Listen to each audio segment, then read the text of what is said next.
This is day 22 of my series Building My Routine. ரீசெண்டாக ஒரு reel trend ஆகிட்டு இருக்கு. மேட்ச் கட்டில் ஈகோன்னு வரும். I have achieve this because of my ஈகோன்ற மாதிரி. அந்த மியூசிக்கோட பார்க்கும்போது நமக்கும் நல்லா ஃபயராக தான் இருக்கு. பட் இந்த புக் சொல்றது exact opposite. Ego is the எனிமின்னு சொல்றாங்க. ஈகோன்றது ஒரு இல்யூஷன்.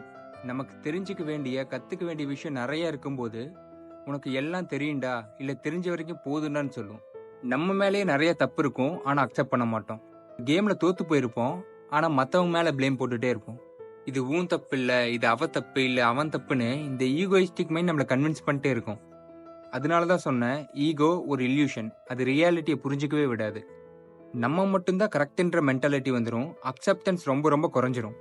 அப்போ என்ன ஆகுனா, மற்றவங்களை அவங்களோட பெர்ஸ்பெக்டிவை புரிஞ்சிக்கவே முடியாது.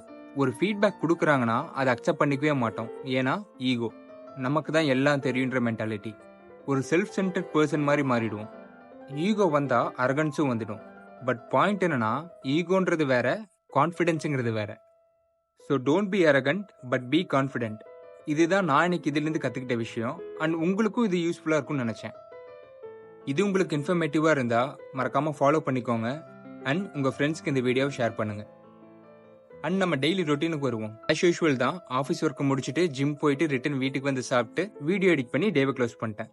டே 22 வீடியோவில் பார்ப்போம். பை.